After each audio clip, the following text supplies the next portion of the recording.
Olá, bem-vindo a mais um episódio nosso do Pare e Pense Podcast. Temos aqui o Pastor Manuel de volta. Para mim um prazer muito grande. Prazer é meu, tá de volta. Creio que para cada um de nós também, né? Que sempre aprendemos muito, gostamos de ver o Senhor aqui conosco. Bom demais estar de volta. Sentimos sua falta. Opa, que bom, que bom. Olha. E você que já foi abençoado por algum episódio, alguma conversa nossa aqui, faça-nos e a você também um favor.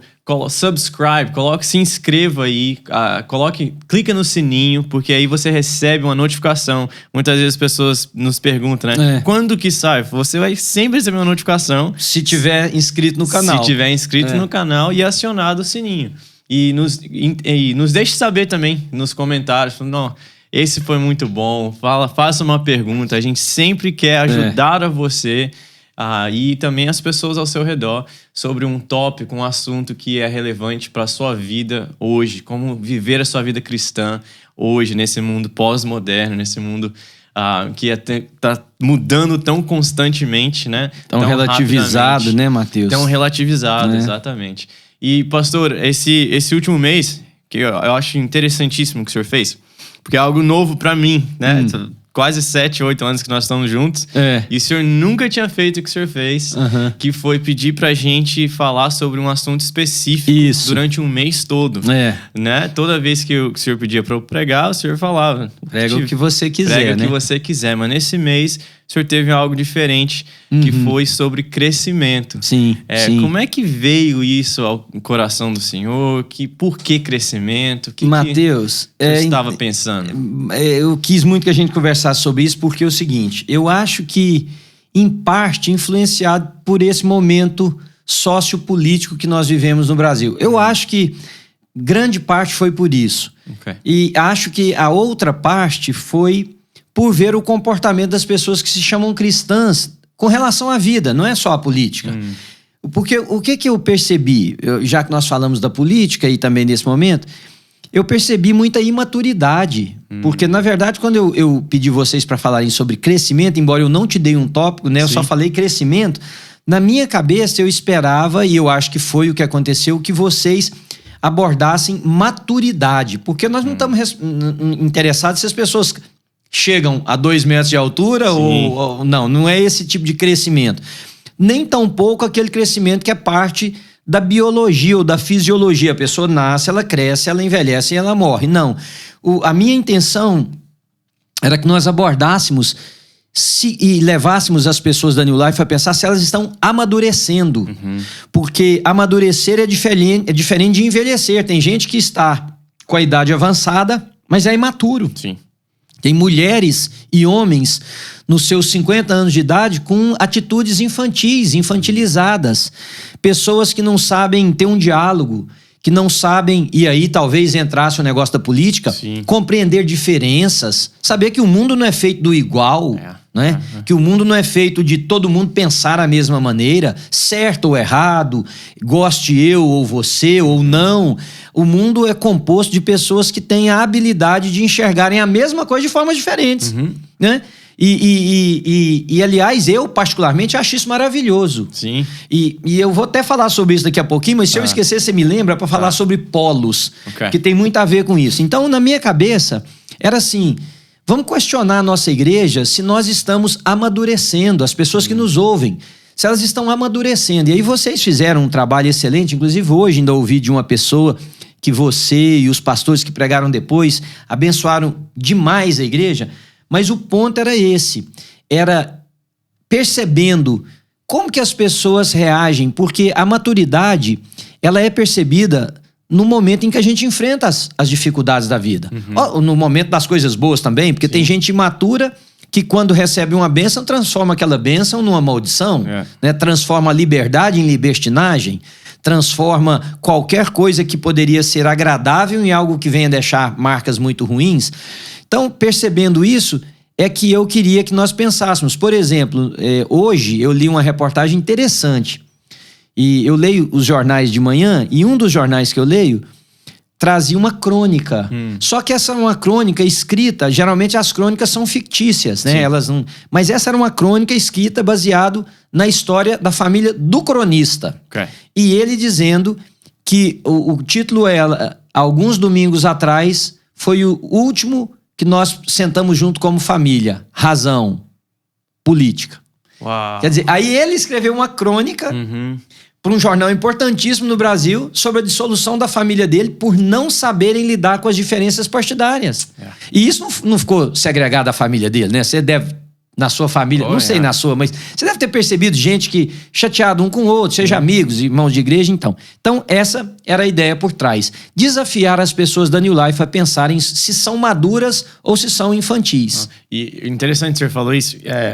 Ontem à noite, um amigo meu, amigão mesmo, falou, Matheus, lá no grupo chat da família, teve uma tia que deserdou a filha no grupo da família e depois ainda colocou na rede social, porque a filha votou para tal partido e estava apoiando, e ela era o contrário. A mãe. A mãe. Pois é, agora você vê, a gente tá falando de uma das expressões mais puras de amor que se conhece, né? Porque o amor eu tava falando com a mulher aqui da igreja domingo antes do culto. O amor de uma mãe para abandonar um filho, a mãe, por exemplo, suporta horrores, mas não abandona uma criança, né? O que muitas vezes, às vezes, o pai faz. Agora, pra você ver, essa fez por causa da política. Por causa de política. E são cristãs, elas não? E são cristãs. Pois é, isso é que é o mais triste, né? Isso pra mim não faz sentido. Não faz sentido. Como cristão, você fazer algo assim. Agora, pastor, por que o senhor acha que chegamos aonde chegamos como igreja? Porque, por exemplo, quando o senhor pregou a mensagem sua sobre o crescimento, at first eu me senti assim, nossa, eu preciso crescer. Eu preciso crescer. Que eu sei que é das motivações do Senhor. De causar realmente a gente que tá ouvindo pensar, poxa, eu preciso mudar alguma coisa na minha vida. E eu me senti assim. Mas aí depois, quando eu tive semana passada eu tive uma conversa com uma menina que eu estou tentando evangelizar, uma jovem, e ela falou, nossa, você tem... Que eu falei a minha idade pra ela, você tem 30 anos. Ela falou, eu achei que, com todo respeito, eu achei que você tinha bem mais.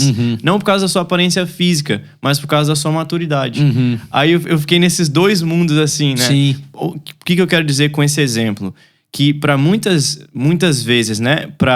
No nosso mundo cristão, a gente só compara com outros cristãos, né? Mas pro de fora, é normal a gente ter uma certa maturidade. Mas a gente não tá tão maduros como deveríamos ser pro nosso contexto cristão, pra nossa caminhada com Cristo. Comparar com de fora... Tá melhor. Mas a nossa comparação não é de fora. A nossa comparação é com Cristo. São com crentes maduros. Então a gente não pode só... Poxa, estão achando que eu sou maduro, eu vou parar por aqui, tá bom do jeito que tá. Não, a gente tem que comparar com algo maior, algo melhor. O que Deus espera de você, né? Qual que é o propósito de Deus para você? Então, por que o senhor acha que isso chegou dentro da igreja, de os cristãos agora também estarem agindo como o mundo? Tá. Você lembra que eu falei na mensagem que o homem, né? Quando eu digo homem, eu digo homo sapiens, eu não tô falando do sexo masculino, é o único ser criado que se desenvolve de forma plural. Os animais, eles não têm esse intelecto. Eles desenvolvem de acordo com a sua biologia e vão morrer. Mas o homem é corpo, alma e espírito. Ou se a pessoa crê que são duas partes apenas e nessas duas partes estão agregadas essas três, tudo certo, mas o homem tem um ser físico, ele tem uma parte emocional e ele tem aquilo que é mais importante para nós, que é a parte espiritual, certo?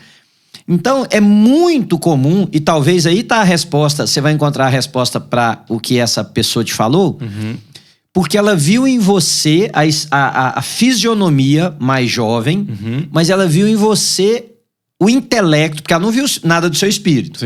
Ela viu o seu intelecto amadurecido. E aqui eu só vou brincar com o que você falou, mas pode ser que você seja infantil espiritual falando. Entende? E ela não ia saber. Ela não ia saber, porque ela não conviveu com você. Né? Se ela convivesse, talvez ela ia dizer, não, Matheus é maduro espiritualmente. Então, a igreja, para mim, cresceu, amadureceu o físico, alguns amadureceram o emocional, mas não amadureceram o espiritual. Porque se tivessem amadurecido o espiritual, eles entenderiam que as posturas de um ser maduro cristão não cabe muitas das coisas que nós vemos hoje. E não é só com relação à política, não, com relação a todas as posturas da vida. Sim. Mas eu falei também na mensagem, Médio, de um outro agravante.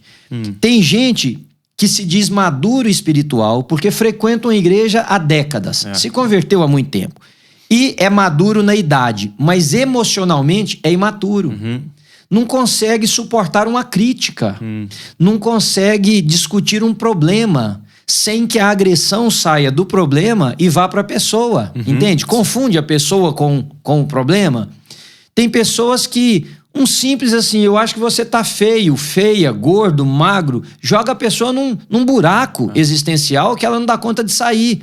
São pessoas que ainda continuam brigando dentro das comunidades de fé por causa de, sei lá, não deu isso aqui certo no culto, alguém não falou comigo, não me deram atenção, não fizeram isso, não foram... Entende? Sim. Então, nós chegamos num estágio que é de calamidade. Porque essas pessoas às vezes ocupam cargos, às vezes representam comunidades.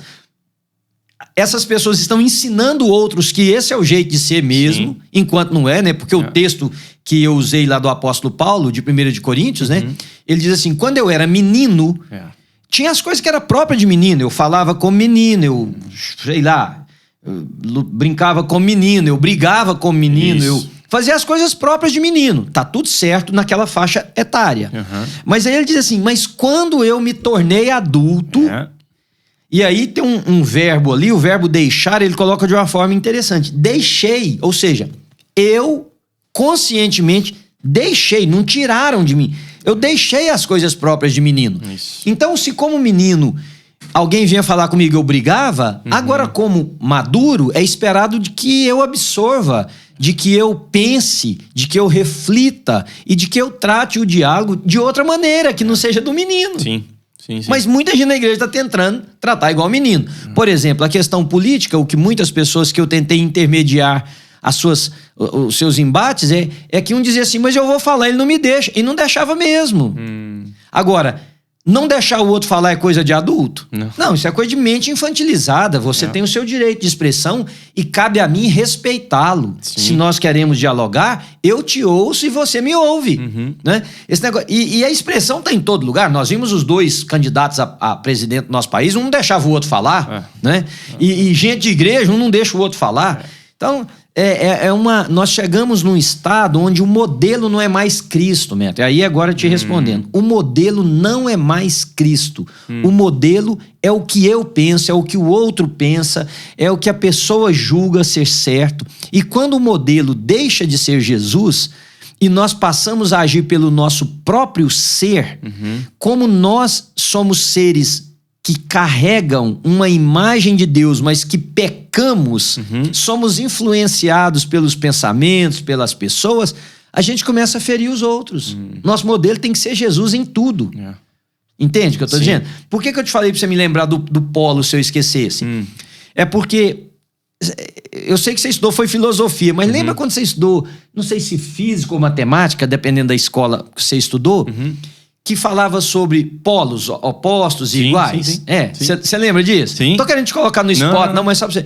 Polos iguais fazem o quê? Você lembra? Polos iguais, eles... se repelem. Isso. Polos iguais se repelem.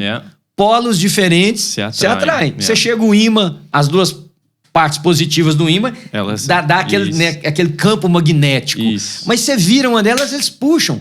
Nós conseguimos virar isso na relação. Porque é assim que deveria ser.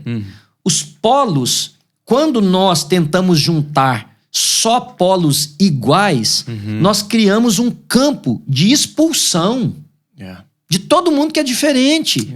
Porque os polos iguais, eles tendem a se afastar. Então o que nós estamos tendo, ou que nós estamos experimentando, são partidarismos. E o partidarismo, a própria palavra vem de parte, ou seja, de um inteiro fraccionado. Nós estamos pegando o inteiro e fraccionando ele em seções que eu acho que está certo, que você acha que está certo, que o Roberto acha que está certo, e aquilo se torna o nosso partido. E aí a gente quer, naquele partido, só quem é igual. Só que não deveria ser assim, porque os iguais não conseguem criar atração. A lei da atração não é do igual, é do diferente. E quando a gente consegue trazer o diferente, nós damos o maior exemplo do que Jesus Cristo fez. Porque Jesus veio atrás do diferente. Imagina, Jesus sendo santo, ele deveria vir buscar os santos. Não era? Sim. Ele veio buscar pecadores. Gente que ele deu a oportunidade de se arrepender, como deu a mim, deu a você, deu a ele, deu a tantos. Louvado seja Deus, porque Jesus fez isso. E nós estamos indo na contramão do modelo que Jesus disse e do modelo que Jesus deixou para nós. E aí o que acontece? Quando a gente cria esse campo magnético de expulsão, nós temos que cada vez mais fortalecer para que o diferente não chegue. E com isso, nós nos tornamos agressivos. Então os passos foram esses. Nós fomos tentando juntar só quem era igual. Porque se você notar como que o partidarismo, eu não vou chamar de polarização, vou chamar de partidarismo religioso, seja em torno de política ou de qualquer outra coisa, ele é um dos mais agressivos que tem. Sim. As pessoas perdem a noção até das palavras que usam. Porque a mente delas estão influenciadas pelo ódio. Podem dizer que é qualquer outra coisa, mas não é pelo amor, é pelo ódio. Pastor, eu achei muito interessante o que o senhor falou, que foi sobre maturidade e amor. Você falou, como é que você sabe que você é maduro? Né? E você linkou com o amor, que é baseado no texto de 1 Coríntios, que você acha assim, que estranho esse texto estar aqui, né? Parece que não tem nada a ver com o livro. Mas o que Paulo, inspirado pelo Espírito, estava querendo nos ensinar? Que se tivermos tudo correto, né, aos olhos humanos, mas se não tivermos amor, não temos nada. Não temos nada. Não, mas eu tô lutando por valores. Não, mas eu tô lutando. Mas você não ama, cara. Você não ama, o cara pensa diferente de você, você não ama ele. Como assim você tá crescendo? Como assim? Você não tá parecendo nada com Jesus. E alguns cristãos foram capazes de dizer, pegando um gancho no que você tá falando, assim, não, eu sou capaz de amar ele, mas se ele ficar igual a mim. Isso não é amor. Não é amor, ué. Isso é interesse. Exatamente. Né? Isso não é amor. Você quer transformar o cara. É condicional. Sim. É com segundas intenções. Você tá amando pra... Mas e se ele não melhorar? Você vai amá-lo da mesma maneira. E se ele não mudar? Amá-lo da mesma maneira. Por isso que, para mim, tá cada vez mais claro que a prova da maturidade, ela é validada pela capacidade que um ser humano tem de amar o outro, mesmo. Isso. Porque a mensagem central do evangelho é amor. Aliás, eu gostaria muito que os nossos ouvintes aqui discutissem sobre isso, deixassem até comentários para nós. Uma das coisas mais... Olha que ponto nós chegamos. Hoje está extremamente difícil falar sobre amor na igreja. Não tá se você for falar do amor de uma maneira que agrada a todo mundo que está ouvindo. Sim. Mas se for para você falar sobre o amor pelo diferente, por exemplo, o amor pelo que não ama Jesus, o amor pelo que não quer Jesus. Ora, deixa eu te dar um exemplo. Aqui na igreja você sabe que a New Life, na nossa política a nossa filosofia de ministério para missões, ela diz o seguinte, que nós vamos fazer missões com 2 objetivos. Proclamar o nome de Jesus e fazer o bem das pessoas. Tá? Então o nosso segundo objetivo não quer dizer que a pessoa tem que ser crente para recebê-lo. Não tem que ser cristão. Às vezes nós vamos construir uma creche e todas as crianças que vão para lá não são cristãs. Então, o pai é, sei lá, ateu, o outro é esotérico, o outro é budista, o outro é whatever, né? Então, quando nós fomos fazer um desses investimentos que era considerável, isso há cerca de, acho que 5 anos atrás, 4 anos atrás, uma pessoa aqui da igreja, eu fui conversar e é uma pessoa assim que sempre sobre missão a gente falou, e ela me disse assim, não, dessa vez eu não vou participar em nada de missões, pastor. Falei, mesmo? O que aconteceu? Eu achei que ela estava com algum problema financeiro, uma situação mais difícil que acontece. Ela falou, não, eu não concordo com vocês não fazerem missão que não seja para pregar o evangelho. Falei, tá, mas veja, nós estamos fazendo isso que prega o evangelho, né? E nós vamos fazer isso aqui que não é pregar o evangelho no sentido de ter um culto, de ter um pastor pregando. Embora todas as pessoas envolvidas no projeto, olha como que nós somos capazes de deturpar as coisas. Todas as pessoas envolvidas no projeto são cristãs. Mas não é um culto, vou inventar uma coisa que é uma clínica. Sim. E a clínica cuida da saúde, do crente, do não crente, do sei lá o que for, né?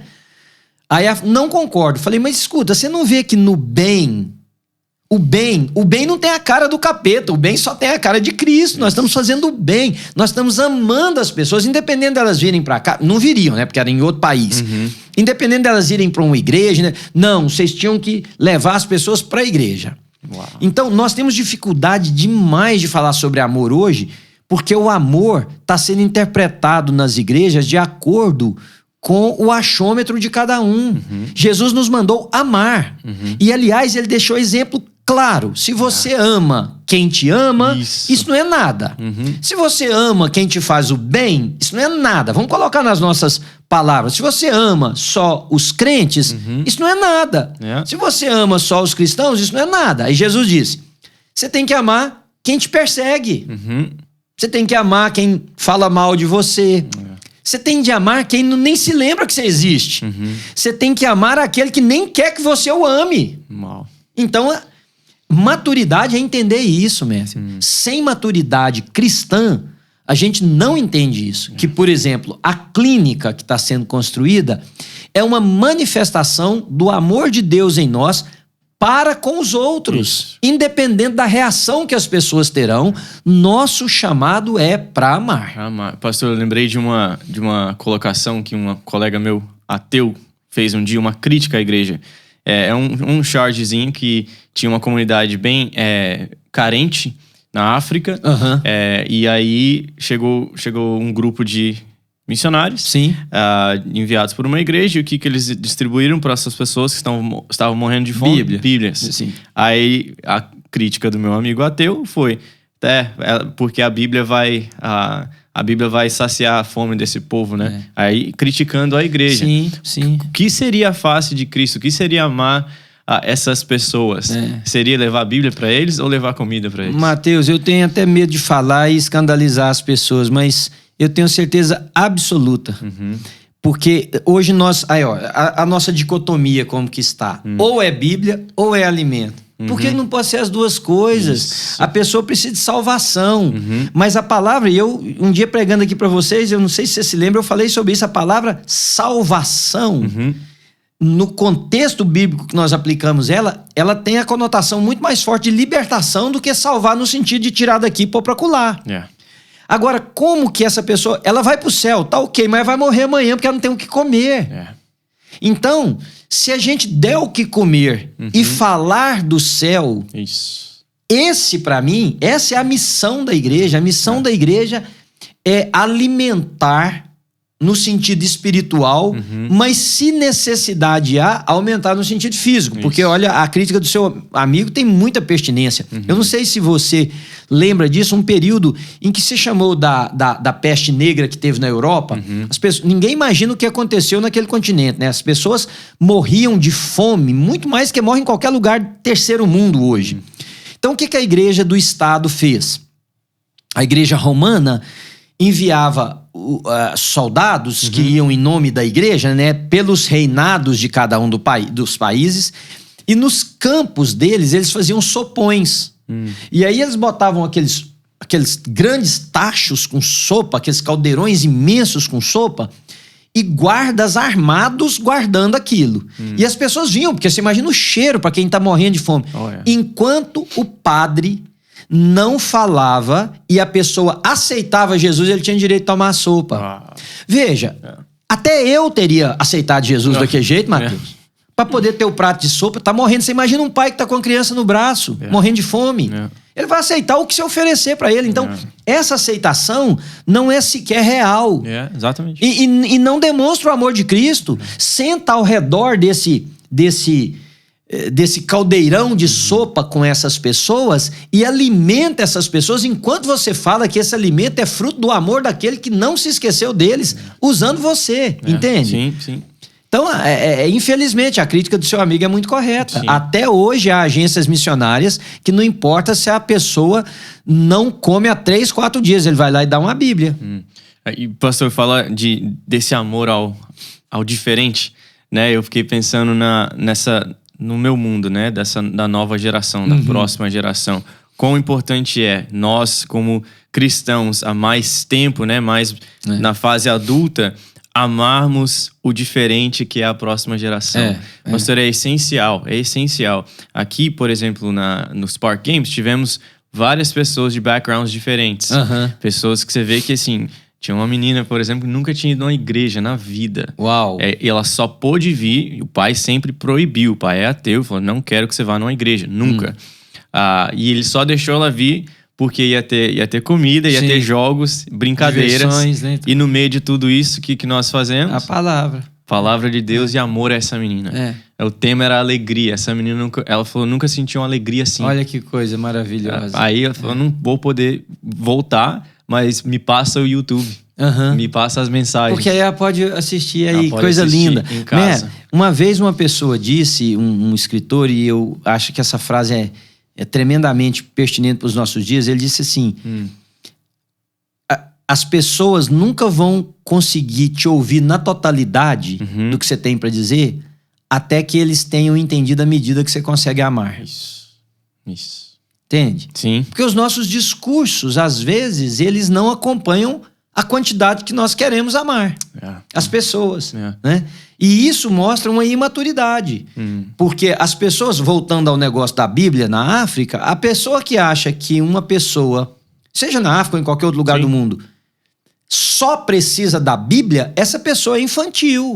Ela, é claro que ela precisa da Bíblia, porque a única forma de nós conhecermos a Deus é através da sua palavra. E conhecer a Deus é a coisa mais importante da vida. Mas aquela pessoa tá sem comida, tá sem água potável, tá sem teto sobre a cabeça dele. Então, é infantilidade dizer que ela só precisa da Bíblia. Não, ela precisa da Bíblia como o rico precisa da Bíblia. Como o jovem, o velho, o cara que é muito bem de vida, ele precisa da Bíblia. Como aquele paupérrimo. Mas você não chega num milionário tratando só uma área da vida dele, você trata como um todo. Então, por que esse lá a gente trata assim? É porque demanda mais do amor. Demanda mais de sacrifício, demanda mais de entrega, de compartilhamento, né? De investimento financeiro. O que requer muito mais. O que requer muito mais quebrantamento, muito mais até mesmo do Espírito de Deus sobre as nossas vidas, né? Tem uma coisa que veio à minha mente. O que já marcou a vida do Senhor quando o Senhor viu assim... Mateus, depois que eu comecei a fazer isso, ou depois que eu li esse livro, ou depois que... alguma coisa que mudou, assim, que o Senhor entendeu. Nossa, eu preciso falar isso para as pessoas, para que elas comecem a crescer. Ou algo que o Senhor viu que na vida de alguém que foi um marco. Pessoas que fizeram isso começaram a crescer. E as outras que não conseguiram... simplesmente ficaram estagnadas onde estavam. Tem algo que vem à mente? Tem. Eu acho que, só por causa do nosso tempo, eu vou tentar ser bem breve. Eu acho que, primeiro, como líderes de uma comunidade, nós precisamos ser as pessoas que levam as pessoas a pensarem sobre isso e as desafiarem. Então, uma das coisas que aconteceu comigo é que desde a minha conversão, Deus me deu a oportunidade de conviver, seja direto ou indiretamente, por mais tempo ou menos tempo, com pessoas que viam a fé cristã do jeito que nós estamos conversando. Legal. Então isso sempre foi um embate para mim. Né? Segundo, algumas coisas que eu li, escritores que eu passei a ler, gente que eu passei a observar, que eles falavam de missão de uma forma mais holística, mais integral, mais completa e não segmentada. E de gente que eu vi que amava para além do que eles recebiam. Sabe? E aí eu tive influência de diversas pessoas, eu fui conhecendo trabalhos de diversas pessoas. Por exemplo, eu conheci o trabalho de um padre, incrível, um padre enviado pela igreja de Roma para um lugar muito ruim na Índia, muito deserto. E ele chegou lá, eles mandaram ele construir uma igreja. Olha que caso esse. Mandaram ele construir uma igreja e só celebrar a missa. Mas ele viu que as pessoas não tinham casa. As pessoas dormiam em barracas, o sol causticante, não tinham o que comer. Aí ele foi e começou a trazer pessoas para dormirem na igreja. Aí proibiram ele que ele não podia fazer aquilo. A igreja era a casa de Deus, ele não podia levar as pessoas para dormirem lá. Agora, você imagina, se o Deus que se fez homem, que não teve teto para nos salvar, se importaria de alguém que não tem teto dormir no ambiente daquele. Mas anyways, O que ele começou a fazer? Ele começou a juntar as pessoas e falar assim, vamos juntar todo mundo e construir uma casa. Aí depois a gente junta todo mundo, constrói outra e outra e outra. A igreja, Mateus, disse para ele que se ele não parasse, iria excomungá-lo. E ele foi excomungado. Uau. Ele foi excomungado por amar as pessoas que não tinham comida e que não tinham casa. Muitas das pessoas moravam debaixo. Imagina uma lona preta. A grande maioria, 90% das pessoas. Mas existe lá no lugar onde ele trabalhou hoje, mais de 1.500 casas construídas. Uau. Ele morreu tem uns 5 anos. E eu conheci o trabalho desse padre, que não era padre. Aí excomungaram ele casou-se, continuou um homem que pregava Jesus, junto com a sua esposa, mas que pregava Jesus e ajudava a construir a casa, fazer isso, fazer aquilo. Só que muitas pessoas não são expostas a isso nas nossas igrejas, porque o pastor da igreja não pensa assim, ou o pastor da igreja não fala sobre isso, ou elas não leem um livro, ou elas não são abordadas num diálogo, numa conversa. Então, só para encerrar, eu acho que nós precisamos ser instrumentos de ajudar as pessoas das nossas comunidades a crescerem. Você que está nos ouvindo, por exemplo, se você hoje trata as pessoas ainda com aqueles rudimentarismos da vida, se você é infantil ao falar, a reagir, você precisa considerar isso. Passou essa época. Yes. A não ser que você seja um recém-convertido, aí tá certinho, vamos te ajudar. Mas se você tem um tempo de caminhada com Cristo, marido e mulher, eu conheço marido e mulher cristãos, que eles não conseguem conversar, porque um dos dois tem reações infantilizadas, né? Seja emocional, seja espiritualmente falando. Então tá na hora da gente começar a bater nessa tecla e dizer para os filhos de Deus que esse aqui, ó, o texto do apóstolo Paulo, me tornei adulto, tá na hora de fazer as coisas como gente adulta. Então eu vou amar como adulto. E o amor tudo sofre, tudo espera, né? Não fica alegre com a injustiça, mas se regozija com a verdade, se entrega, é doador, é altruísta. Tem a cara de Cristo. É isso aí. É isso aí. Pastor, muito obrigado. Bom muito demais, Médio. Eu quero agradecer a você que participou com a gente. Eu e o Mateus aqui sentamos nessa mesa com a finalidade de atrair você para pensar com a gente. E eu queria pedir que, se você entende que isso pode ser benéfico a alguém, estava olhando o nosso canal, tivemos um outro número de inscrições, muito bacana. Você sugere o canal para outras pessoas, se inscreva, não é? Você ative as notificações, como o Mateus disse, para você receber quando um vídeo novo está no ar. E nos acompanhe fazendo comentários e sugestões, porque nós vamos lendo os comentários e daí a gente faz o próximo podcast, tá bom? Deus abençoe vocês.